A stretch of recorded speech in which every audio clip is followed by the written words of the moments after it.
After 57 years, Preston Musical Comedy Society is a company going from strength to strength. Performing lavish, large-scale musicals in the town's professional theatre, the company prides themselves on high production values and professional standards. We went through the stage door during rehearsals for their next production to meet the team. The Society was formed in 1953 and the first production was 1954. It was The Desert Song. Obviously I wasn't around then, but Eddie joined, our president, Eddie joined in 1957. My first production was a show called Wild Violets. It's a show that I'd never heard anything about. It was one of the wonderful theatres in Preston, the Hippodrome, and it was a theatre just like the Grand at Blackpool, absolutely wonderful. And 2 years later, I don't think it was anything to do with the fact that I did my first show there, but 2 years later they pulled it down and we had to move to the then Gaumont Cinema in the town centre, where I did my second show, the White Horse Inn. But since 1973, when Preston Guildhall opened, we've been using the Charter Theatre. It's a really nice company, they're very welcoming, very supportive. You get the peacocks in every company, but this company doesn't seem to have as many. It's a bit of a cliche to say we're like a family, but we really are like a family. You know, we've got a lot of members who've been members a long time, and we are like a big family. And you know, people have the problems in their personal lives and bereavements and things like that, but you always know you can come here and we're all here to support each other. I first joined the Society in 2001 for the Little Shop of Horrors, and I got to play the dentist. I've been involved with Preston Musical Comedy Society since I was 16. I've done other things, I've done choreography, I've done teaching, I've done all those sort of things. But I've always maintained my links with Preston Musical Comedy Society, both as a performer and backstage. I've always enjoyed musical comedy and musical theatre itself. I mean, I've done it for such a long time. And this particular society, because it has a very professional feel to it, it's very good for someone like me who's trying to train professionally. I've been directing musicals around the northwest of England for about 20 years. I'm very lucky that I work with a number of societies, including Preston. And it's really nice to come into a society like this, probably every 2 years, and take up the position of director and direct a musical for them and work with familiar faces and new members.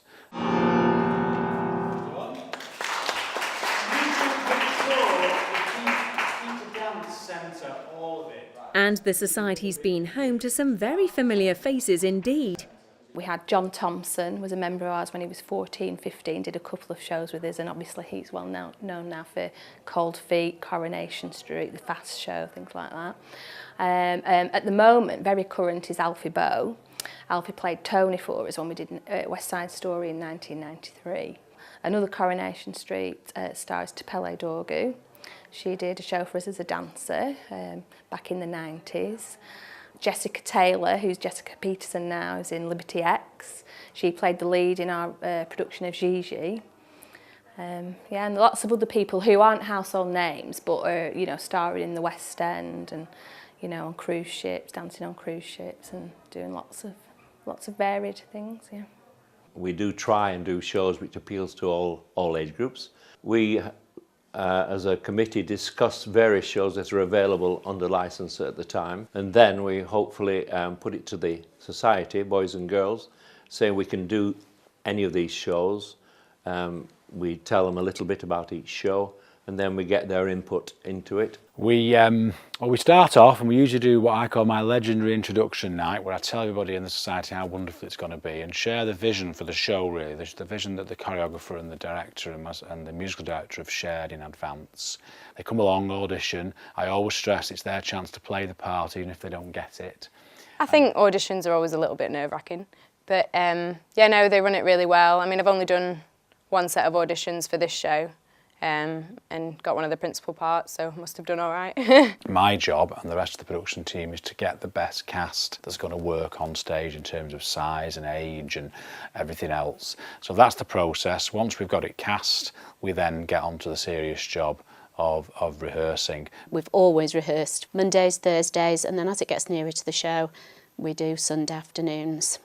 And we rehearse over a period of about 4 to 5 months. We've been rehearsing this production since sort of end of January. We're very fortunate that we're rehearsing this lovely primary school in Fulwood. We've got a main rehearsal room, but we've got also lots of little smaller rooms where we can break off, so some of the principals can go in a separate room to rehearse the lines.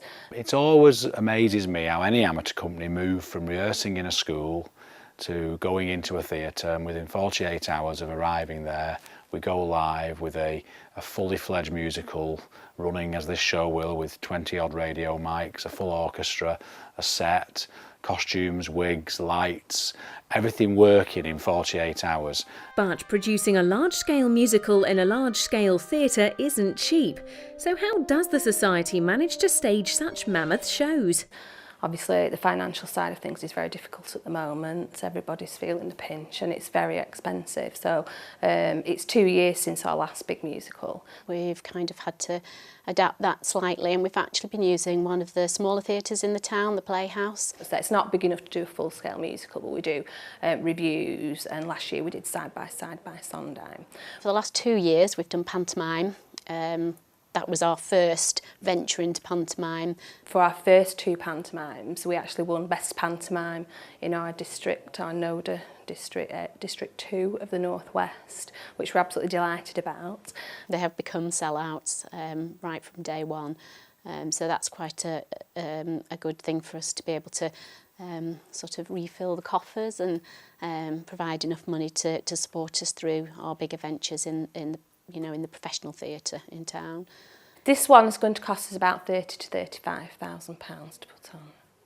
Yeah, a lot of money.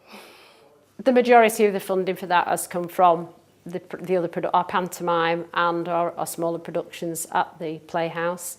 Our target for this current production is around 3,000 tickets, bearing in mind the theatre holds around 800 per night. Unless we do phenomenally well at the box office, we know that we're not going to cover our costs, and we will make a small loss. Luckily, the pantomimes we make a profit, so we use that to offset the losses at the Charter Theatre. And as we all know, getting bums on seats is often easier said than done. So how does the Society go about publicising their productions? Well, we have an excellent database of between 300 and 400 shops and businesses in Preston and the surrounding area which display our posters for all our shows, and that's a good base to start with. We do have an email database, and anyone who books for any of our shows subsequently then get emailed and also mailed in the post details of our forthcoming productions. All societies, though, in the amateur world are suffering the same problem, really, that it's an increasingly difficult task to get audiences to come along. But it's up to us, the members, to be going out there and selling it to our friends, family, workmates, and spreading the word and saying, come on, see it. But it's not all down to ticket sales.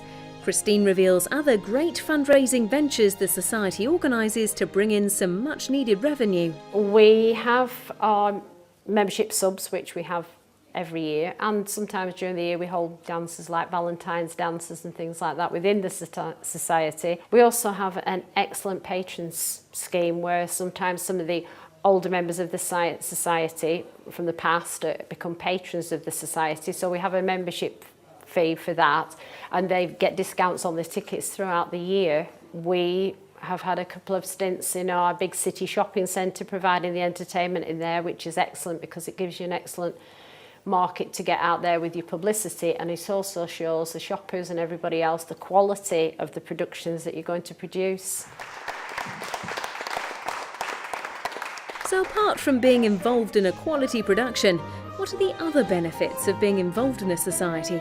I think the main thing is the social aspect of being with Preston Musical Com, because it's such a fun society to be with. Previous shows we've always had like socials after, say Thursday night rehearsal, we'll go to the pub and all kind of get to know each other a bit more. I love how close everyone is within the society, like even though you have your principals and your chorus and everything, and you think that maybe you'll separate into your separate groups, but everyone's just so close and friendly with each other, which is really nice. I think that also makes coming into the society really easy as well. I think that the best advice that I could possibly give to people who love amateur dramatics is just take what you can from each show, because every single performance that you do is different, and learn from the characters around you and learn from the maturer members of the groups that you've been in. You know, if you're coming into the society without much experience, you'll learn from them. That's the best place to get your grounding and learn your stagecraft. Hello, we're